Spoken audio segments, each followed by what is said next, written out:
हमारे साथ senior lawyer Aitzaz Ehsan साहब हैं। और सर बहुत शुक्रिया आपके कीमती वक्त का। सबसे पहले तो सर ज़रा इस पे मुझे हमें समझा दीजिएगा, ये नॉर्मल तो नहीं है बिल्कुल भी, इससे पहले यूँ नहीं हुआ। IMF is going to court and supreme court, और वहाँ पे जाके जो वो बातें पूछ रहे हैं, फिर उसके बाद जो प्रेस कॉन्फ्रेंस में कहूँगा जो याया अफरीदी साहब ने रिपोर्टर से बात करते हुए जो बातें बताई, वो कुछ उससे कुछ हमने अंदाज़ा लगाया कि उन्होंने क्या बात की होगी IMF के वफ्द ने चीफ जस्टिस साहब के साथ।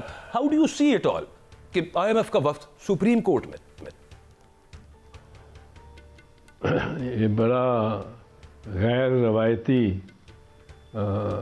मामला है। इसकी कभी रवायत तो नहीं सुनी देखी, ना ही अदालत ने, सुप्रीम कोर्ट ने इंटरफियर करना होता है इन मामलात में।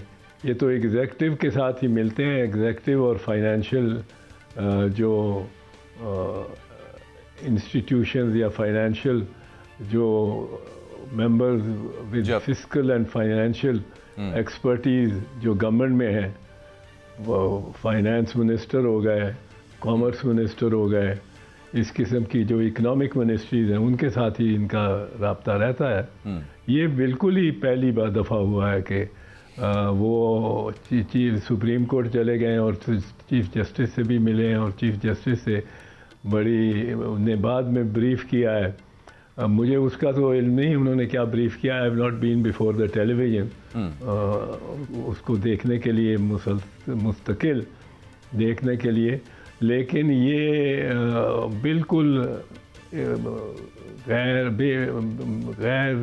नज़ीर के ये बात है, और ख़बर नहीं हमारी government. If I may add to it, मैं अर्ज कर देता हूँ, चीफ जस्टिस साहब ने ये फरमाया कि उन्हें इमरान खान साहब ने जो खत लिखा है वो खत उन्हें मिल गया, और वो उन्होंने कहा कि USB उन्होंने साथ दी थी, इसमें काफ़ी डेटा था, बड़ा हेल्पफुल साबित हुआ। वज़ीर आज़म ने उन्हें खत लिखा, और फिर उन्होंने कहा कि मैं वज़ीर आज़म को और ऑपोजिशन लीडर को, जो कि PTI के ऑपोजिशन लीडर हैं, उमर अयूब, उन्हें बुलाऊंगा। अब ये तो कुछ जिरगे टाइप वाली बात हो गई। चीफ जस्टिस साहब उन्हें बुलाएंगे, बुला के क्या करेंगे? और ये भी एक नई चीज़ है कि चीफ जस्टिस वज़ीर आज़म और ऑपोजिशन लीडर को बुला रहे हैं, तो ऐसा लगता है कि IMF ने इस बारे में बात की होगी।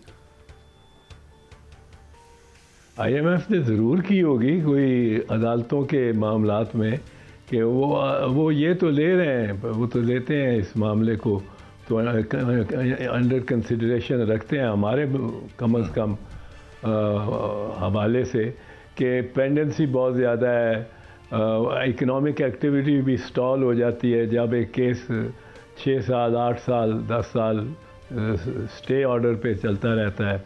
तो इसमें कंस्ट्रक्शन, इसमें दूसरे किस्म के काम, activities, making place in a market, और ये सब कुछ इनोवेशन, ये रुक जाता है। इस हद तक तो कंसर्न IMF का इसलिए होता है कि वो पैसे देते हैं, भाई साहब उनके पैसे से तो हम चल रहे हैं।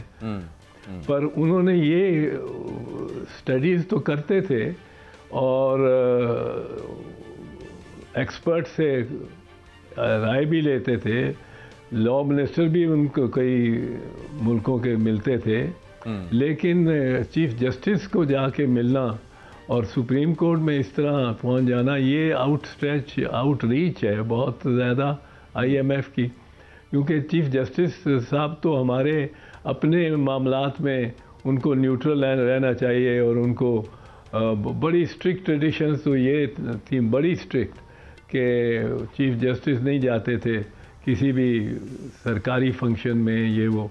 लेकिन उससे तो खैर बदरजा गुरेज हो चुका है, और अब एक रवायत बन गई है कि सरकारी इंतहाई काबिल एहतराम एतजाज़ एहसन साहब, PTI का इल्ज़ाम है कि 26वीं आईनी तरमीम लाकर मर्जी के जज लगा दिए गए हैं। हजूर मैं आपसे पूछना चाहता हूँ, और आपके इल्म में भी है कि माजी में लाहौर हाई कोर्ट में मखसूस चैम्बर्स और लॉबीज के जज लगाए गए हैं, इस बार भी एक कानून और प्रोसीजर के तहत जजेस लगे हैं। पहले और अब में आप क्या फ़र्क समझते हैं हजूर? पहले इस तरह मतलब है, 4 जजेस में से एक आध होते थे जिनको इस कंसिडरेशन पे लगाया जाता था।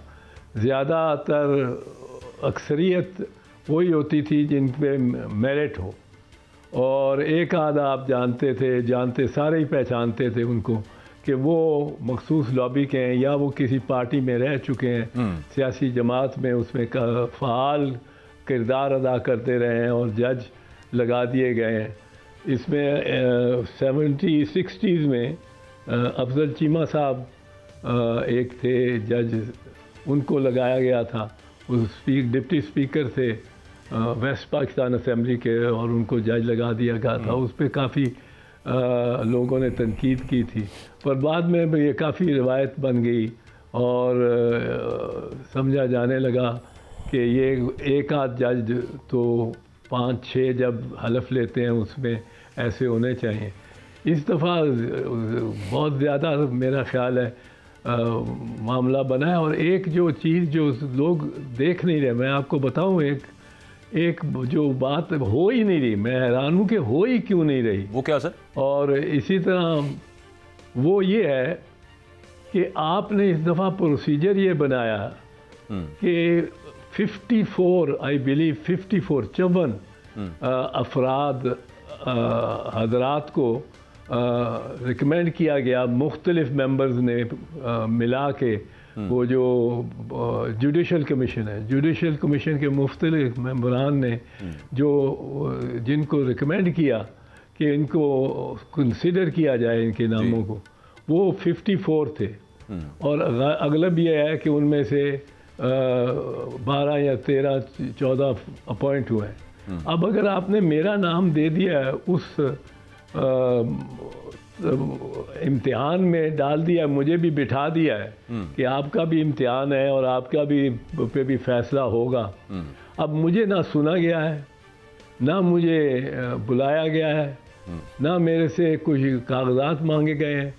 एक जुडिशल कमीशन के एक साहब ने रिकमेंड कर दिया है, चलो मेरी मर्ज़ी से ही किया है, पर रिकमेंड कर दिया है। अब मेरा नाम और मेरा जो एक रेप्यूटेशन है, मेरी एक हैसियत है, एक मेरी इज़्ज़त है, मकाम है, वो भी आपने उस डायस पे रख दिया। अब वहाँ मुझे ना बुलाए, बग़ैर सुने, बग़ैर मेरे सामने तनकीदी जायज़ा लिए मेरी शख्सियत पे आपने मुझे इग्नोर कर दिया और छोड़ दिया। अब मैं तो मेरे तो रिश्तेदार भी हैरान होंगे, परेशान होंगे कि ये क्या हुआ।